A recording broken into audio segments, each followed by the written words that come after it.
अभयचे जांभूळयुक्त जंबवासव मधुमेहींसाठी संजीवनी।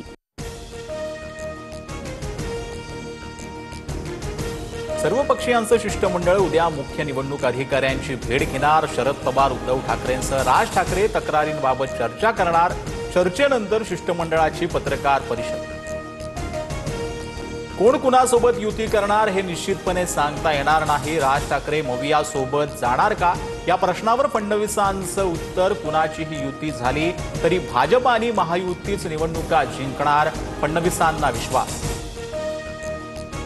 काँग्रेसलाही सोबत घेण्याची राज ठाकरेंची इच्छा, मात्र ही फक्त भूमिका, निर्णय नाही। राऊतांचं सूचक विधान तर आमच्या पक्षाची भूमिका राज ठाकरे आणि आम्हीच मांडणार, संदीप देशपांडेंकडून स्पष्ट। मनसेसोबत काँग्रेसची युतीबाबत अद्याप चर्चा नाही। काँग्रेस प्रभारी रमेश चेन्नीथलांकडून भूमिका स्पष्ट, मवियात फक्त काँग्रेस, पवार आणि ठाकरेंचा पक्षच असल्याचं वक्तव्य। स्थानिक स्वराज्य संस्थेची निवडणूक स्वबळावर लढवू, पवारांच्या राष्ट्रवादीच्या बैठकीतही स्वबळाचा सूर। मविया नेत्यांशी चर्चा करून निर्णय घेऊ, शरद पवारांची भूमिका। चंद्रकांत पाटलांमार्फत भाजपाकडून माझ्यावर मकोका लावण्याची तयारी, रवींद्र धनगेकरांचा आरोप, तर निलेश ढाळवळांची टोळी समीर पाटील चालवत असल्याचाही पुनरुच्चार। शिंदेंच्या काळातील कुठलीही योजना बंद होणार नाही, स्पष्टीकरण देत मुख्यमंत्री फडणवीसांचं अंबादास दानवेंना उत्तर। एखादी योजना पुढे ढकलू शकतो पण बंद होणार नाही, फडणवीसांचं आश्वासन।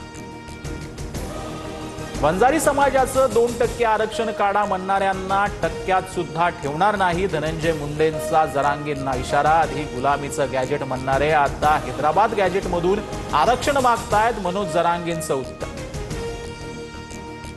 बोर्डाकडून 10वी-12वीच्या परीक्षेचं वेळापत्रक जाहीर, 10 फेब्रुवारी ते 18 मार्च दरम्यान 12वीची, तर 20 फेब्रुवारी ते 18 मार्च दरम्यान 10वीची परीक्षा होणार। एसटी कर्मचाऱ्यांना 6,000 रुपये दिवाळी बोनस मिळणार, उपमुख्यमंत्री शिंदे आणि एसटी कर्मचारी संघटनांच्या बैठकीत निर्णय। कर्मचाऱ्यांची थकीत देयकं चुकवण्यासाठीही निधीची तरतूद। नोकरदारांसाठी आनंदाची बातमी, पीएफ काढण्यासाठी आता कागदपत्रांची गरज नाही, कर्मचाऱ्यांना आता पीएफचे सर्व पैसे काढता येणार, नियमांमध्ये ईपीएफओ कडून बदल। धुळे जिल्ह्यात महाराष्ट्रातील पहिला मंकीपॉक्स रुग्ण आढळला, जिल्हा आरोग्य यंत्रणेत खळबळ। सौदी अरेबियातून 2 ऑक्टोबरला हा रुग्ण धुळ्यात आल्याची माहिती।